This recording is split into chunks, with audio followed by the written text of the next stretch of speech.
The quiet lodgings of Dr. Manette were in a quiet street corner not far from Soho Square. On the afternoon of a certain fine Sunday when the waves of 4 months had rolled over the trial for treason, and carried it, as to the public interest and memory, far out to sea, Mr. Jarvis Lorry walked along the sunny streets from Clerkenwell where he lived, on his way to dine with the doctor. After several relapses into business absorption, Mr. Lorry had become the doctor's friend, and the quiet street corner was the sunny part of his life.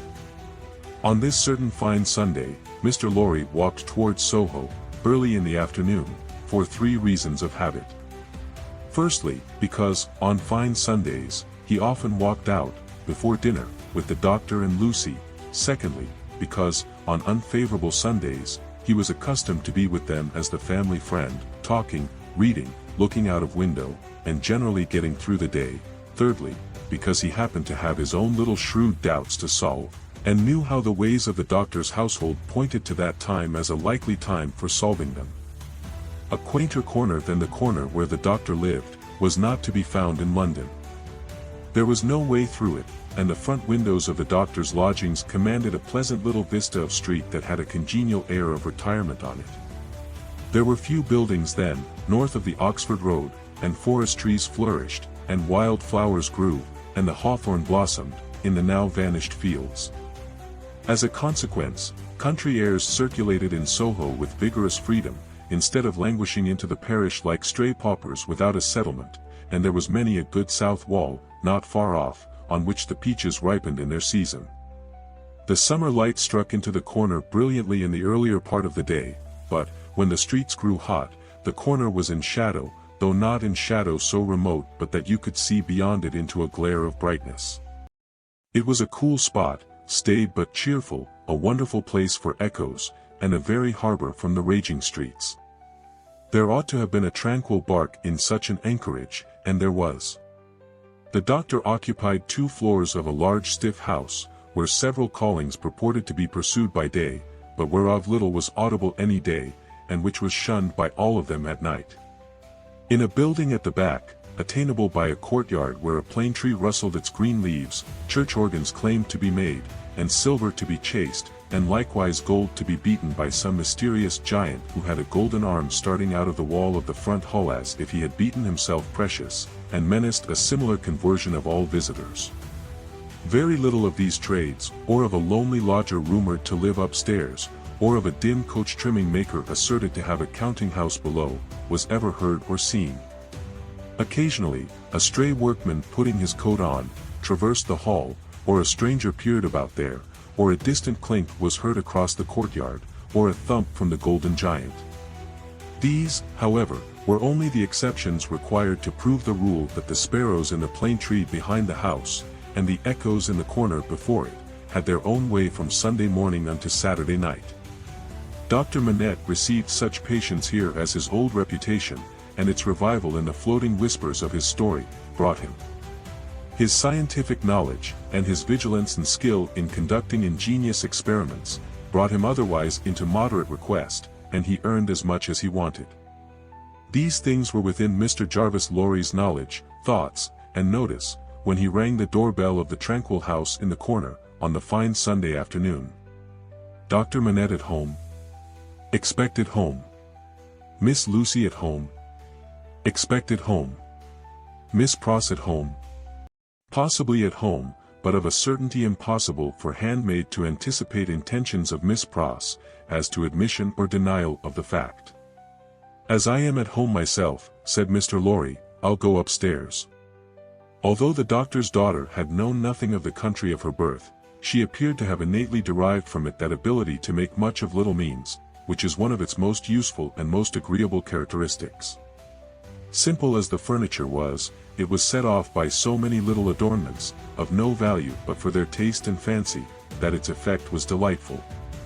The disposition of everything in the rooms, from the largest object to the least, the arrangement of colors, the elegant variety and contrast obtained by thrift in trifles, by delicate hands, clear eyes, and good sense, were at once so pleasant in themselves, and so expressive of their originator, that, as Mr. Lorry stood looking about him, the very chairs and tables seemed to ask him, with something of that peculiar expression which he knew so well by this time, whether he approved. There were 3 rooms on a floor, and, the doors by which they communicated being put open that the air might pass freely through them all, Mr. Lorry, smilingly observant of that fanciful resemblance which he detected all around him, walked from one to another. The first was the best room, and in it were Lucy's birds, and flowers, and books, and desk, and work table, and box of watercolors. The second was the doctor's consulting room, used also as the dining room. The third, changingly speckled by the rustle of the plane tree in the yard, was the doctor's bedroom, and there, in a corner, stood the disused shoemaker's bench and tray of tools, much as it had stood on the 5th floor of the dismal house by the wine shop, in the suburb of Saint Antoine, in Paris. "I wonder," said Mr. Lorry, pausing in his looking about, "that he keeps that reminder of his sufferings about him." "And why wonder at that?" was the abrupt inquiry that made him start. It proceeded from Miss Pross, the wild red woman, strong of hand, whose acquaintance he had first made at the Royal George Hotel at Dover, and had since improved. "I should have thought," Mr. Lorry began. "Pooh! You'd have thought," said Miss Pross, and Mr. Lorry left off. "How do you do?" inquired that lady then sharply, and yet as if to express that she bore him no malice. "I am pretty well, I thank you," answered Mr. Lorry, with meekness. "How are you?" "Nothing to boast of," said Miss Pross. "Indeed?" "Ah! Indeed," said Miss Pross. "I am very much put out about my ladybird." "Indeed? For gracious sake say something else besides 'indeed,' or you'll fidget me to death," said Miss Pross, whose character, dissociated from stature, was shortness. "Really, then," said Mr. Lorry, as an amendment. "Really, is bad enough," returned Miss Pross, "but better. Yes, I am very much put out. May I ask the cause?" "I don't want dozens of people who are not at all worthy of Ladybird, to come here looking after her," said Miss Pross. "Do dozens come for that purpose?" "Hundreds," said Miss Pross. It was characteristic of this lady, as of some other people before her time and since, that whenever her original proposition was questioned, she exaggerated it. "Dear me," said Mr. Lorry, as the safest remark he could think of. "I have lived with the darling, or the darling has lived with me, and paid me for it, which she certainly should never have done. You may take your affidavit, if I could have afforded to keep either myself or her for nothing since she was 10 years old." "And it's really very hard," said Miss Pross. Not seeing with precision what was very hard, Mr. Lorry shook his head, using that important part of himself as a sort of fairy cloak that would fit anything. "All sorts of people who are not in the least degree worthy of the pet, are always turning up," said Miss Pross. "When you began it, I began it, Miss Pross." "Didn't you? Who brought her father to life?" "Oh. If that was beginning it," said Mr. Lorry. "It wasn't ending it, I suppose." "I say, when you began it, it was hard enough, not that I have any fault to find with Dr. Manette, except that he is not worthy of such a daughter, which is no imputation on him, for it was not to be expected that anybody should be, under any circumstances. But it really is doubly and trebly hard to have crowds and multitudes of people turning up after him. I could have forgiven him, to take Ladybird's affections away from me." Mr. Lorry knew Miss Pross to be very jealous, but he also knew her by this time to be, beneath the surface of her eccentricity, one of those unselfish creatures found only among women who will, for pure love and admiration, bind themselves willing slaves, to youth when they have lost it, to beauty that they never had, to accomplishments that they were never fortunate enough to gain, to bright hopes that never shone upon their own somber lives. He knew enough of the world to know that there is nothing in it better than the faithful service of the heart, so rendered and so free from any mercenary taint. He had such an exalted respect for it, that in the retributive arrangements made by his own mind we all make such arrangements, more or less he stationed Miss Pross much nearer to the lower angels than many ladies immeasurably better got up both by nature and art, who had balances at Tellson's. "There never was, nor will be, but one man worthy of Ladybird," said Miss Pross, "and that was my brother Solomon, if he hadn't made a mistake in life." Here again, Mr. Lorry's inquiries into Miss Pross's personal history had established the fact that her brother Solomon was a heartless scoundrel who had stripped her of everything she possessed, as a stake to speculate with, and had abandoned her in her poverty forevermore, with no touch of compunction. Miss Pross's fidelity of belief in Solomon, deducting a mere trifle for this slight mistake, was quite a serious matter with Mr. Lorry, and had its weight in his good opinion of her.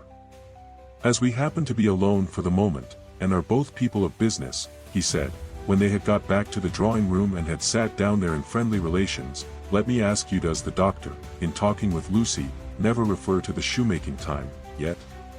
"Never." "And yet keeps that bench and those tools beside him?" "Ah," returned Miss Pross, shaking her head. "But I don't say he don't refer to it within himself." "Do you believe that he thinks of it much?" "I do," said Miss Pross. "Do you imagine," Mr. Lorry had begun, when Miss Pross took him up short with, "Never imagine anything. Have no imagination at all." "I stand corrected. Do you suppose you go so far as to suppose, sometimes?" "Now and then," said Miss Pross. "Do you suppose," Mr. Lorry went on, with a laughing twinkle in his bright eye, as it looked kindly at her, "that Dr. Manette has any theory of his own, preserved through all those years, relative to the cause of his being so oppressed, perhaps, even to the name of his oppressor?" "I don't suppose anything about it but what Ladybird tells me." "And that is?" "That she thinks he has. Now don't be angry at my asking all these questions, because I am a mere dull man of business, and you are a woman of business." "Dull?" Miss Pross inquired, with placidity. Rather wishing his modest adjective away, Mr. Lorry replied, "No, no, no. Surely not. To return to business, is it not remarkable that Dr. Manette, unquestionably innocent of any crime as we are all well assured he is, should never touch upon that question? I will not say with me, though he had business relations with me many years ago, and we are now intimate, I will say with the fair daughter to whom he is so devotedly attached, and who is so devotedly attached to him. Believe me, Miss Pross, I don't approach the topic with you, out of curiosity, but out of zealous interest." "Well, to the best of my understanding, and bad's the best, you'll tell me," said Miss Pross, softened by the tone of the apology, "he is afraid of the whole subject." "Afraid? It's plain enough, I should think, why he may be. It's a dreadful remembrance. Besides that, his loss of himself grew out of it. Not knowing how he lost himself, or how he recovered himself, he may never feel certain of not losing himself again. That alone wouldn't make the subject pleasant, I should think." It was a profounder remark than Mr. Lorry had looked for. "True," said he, "and fearful to reflect upon. Yet, a doubt lurks in my mind, Miss Pross, whether it is good for Dr. Manette to have that suppression always shut up within him. Indeed, it is this doubt and the uneasiness it sometimes causes me that has led me to our present confidence." "Can't be helped," said Miss Pross, shaking her head. "Touch that string, and he instantly changes for the worse. Better leave it alone. In short, must leave it alone, like or no like. Sometimes, he gets up in the dead of the night, and will be heard, by us overhead there, walking up and down, in his room. Ladybird has learnt to know then that his mind is walking up and down, in his old prison. She hurries to him, and they go on together, walking up and down, until he is composed. But he never says a word of the true reason of his restlessness, to her, and she finds it best not to hint at it to him. In silence they go walking up and down together, till her love and company have brought him to himself." Notwithstanding Miss Pross's denial of her own imagination, there was a perception of the pain of being monotonously haunted by one sad idea, in her repetition of the phrase, "walking up and down," which testified to her possessing such a thing. The corner has been mentioned as a wonderful corner for echoes. It had begun to echo so resoundingly to the tread of coming feet, that it seemed as though the very mention of that weary pacing to and fro had set it going. "Here they are," said Miss Pross, rising to break up the conference, "and now we shall have hundreds of people pretty soon." It was such a curious corner in its acoustical properties, such a peculiar ear of a place, that as Mr. Lorry stood at the open window, looking for the father and daughter whose steps he heard, he fancied they would never approach. Not only would the echoes die away, as though the steps had gone, but echoes of other steps that never came would be heard in their stead, and would die away for good when they seemed close at hand. However, father and daughter did at last appear, and Miss Pross was ready at the street door to receive them. Miss Pross was a pleasant sight, albeit wild, and red, and grim, taking off her darling's bonnet when she came upstairs, and touching it up with the ends of her handkerchief, and blowing the dust off it, and folding her mantle ready for laying by, and smoothing her rich hair with as much pride as she could possibly have taken in her own hair if she had been the vainest and handsomest of women. Her darling was a pleasant sight too, embracing her and thanking her, and protesting against her taking so much trouble for her, which last she only dared to do playfully, or Miss Pross, sorely hurt, would have retired to her own chamber and cried. The doctor was a pleasant sight too, looking on at them, and telling Miss Pross how she spoilt Lucy, in accents and with eyes that had as much spoiling in them as Miss Pross had, and would have had more if it were possible. Mr. Lorry was a pleasant sight too, beaming at all this in his little wig, and thanking his bachelor stars for having lighted him in his declining years to a home. But, no hundreds of people came to see the sights, and Mr. Lorry looked in vain for the fulfillment of Miss Pross's prediction. Dinner time, and still no hundreds of people. In the arrangements of the little household, Miss Pross took charge of the lower regions, and always acquitted herself marvelously. Her dinners, of a very modest quality, were so well cooked and so well served, and so neat in their contrivances, half English and half French, that nothing could be better. Miss Pross's friendship being of the thoroughly practical kind, she had ravaged Soho and the adjacent provinces, in search of impoverished French, who, tempted by shillings and half-crowns, would impart culinary mysteries to her. From these decayed sons and daughters of Gaul, she had acquired such wonderful arts, that the woman and girl who formed the staff of domestics regarded her as quite a sorceress, or Cinderella's godmother, who would send out for a fowl, a rabbit, a vegetable or two from the garden, and change them into anything she pleased.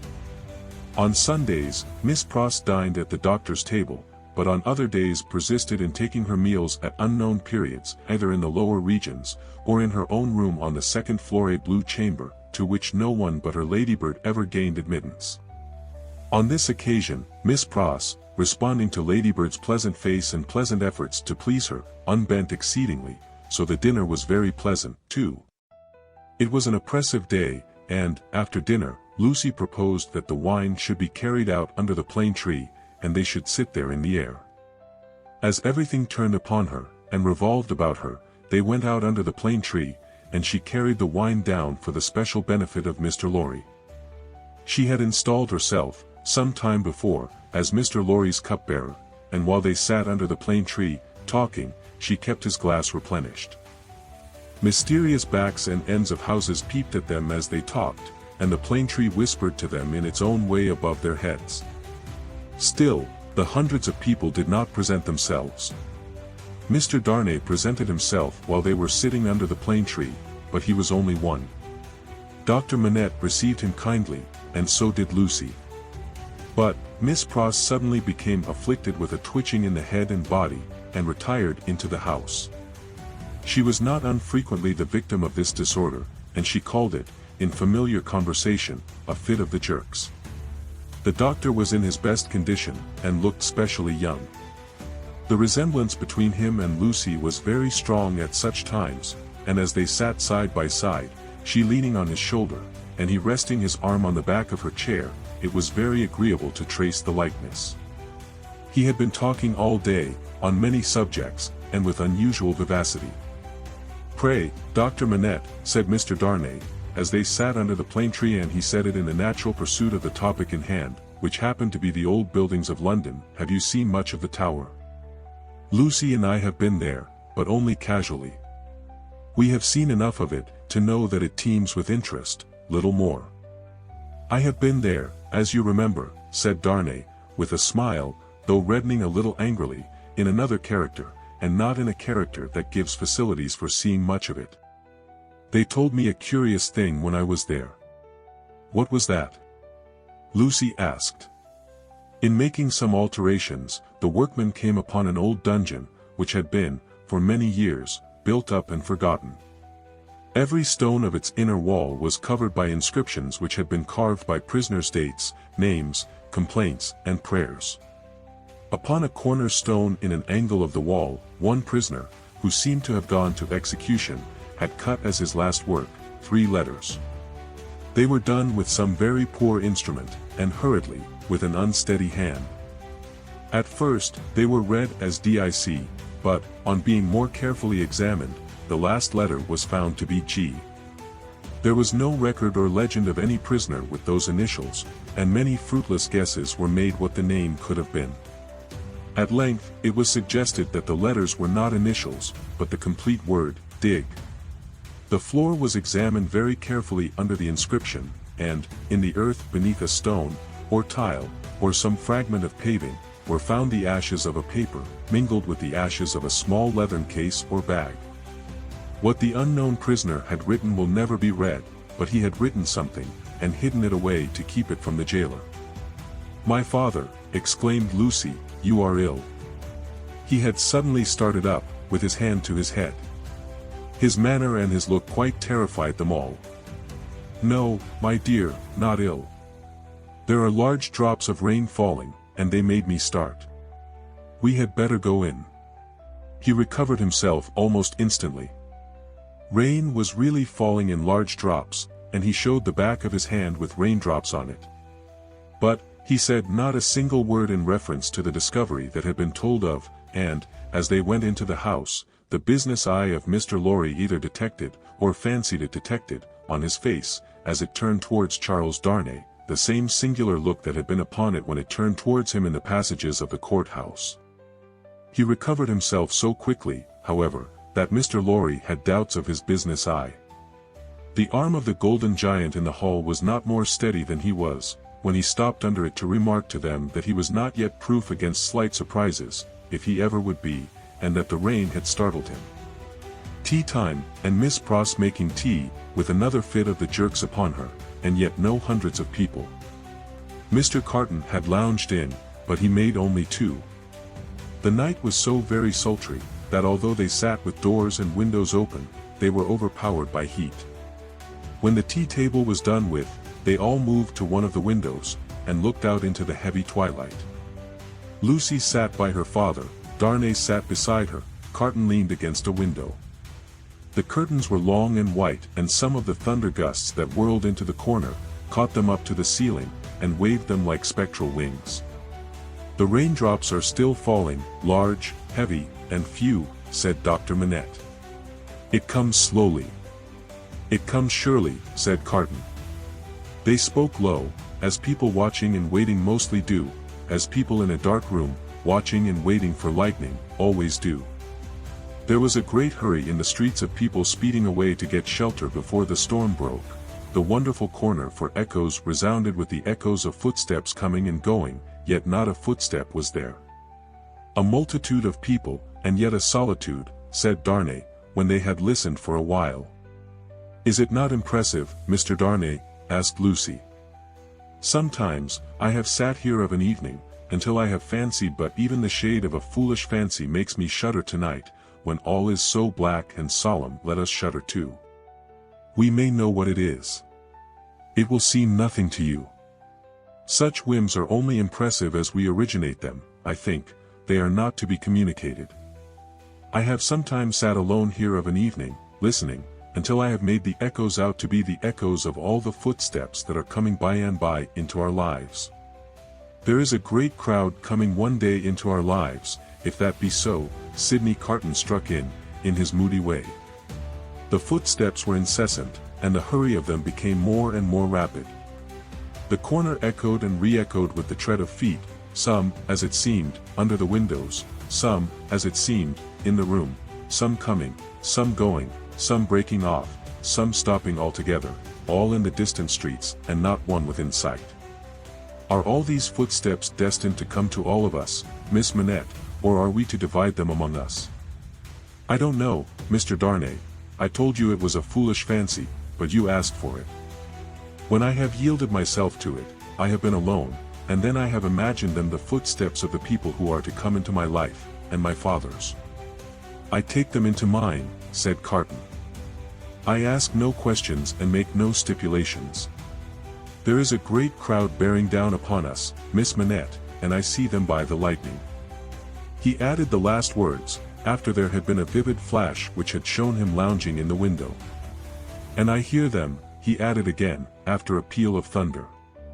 Here they come, fast, fierce, and furious. It was the rush and roar of rain that he typified, and it stopped him, for no voice could be heard in it. A memorable storm of thunder and lightning broke with that sweep of water, and there was not a moment's interval in crash, and fire, and rain, until after the moon rose at midnight. The great bell of St. Paul's was striking one in the cleared air, when Mr. Lorry, escorted by Jerry, high-booted and bearing a lantern, set forth on his return passage to Clerkenwell. There were solitary patches of road on the way between Soho and Clerkenwell, and Mr. Lorry, mindful of footpaths, always retained Jerry for this service, though it was usually performed a good 2 hours earlier. What a night it has been! Almost a night, Jerry, said Mr. Lorry, to bring the dead out of their graves. I never see the night myself, master, nor yet I don't expect to what would do that, answered Jerry.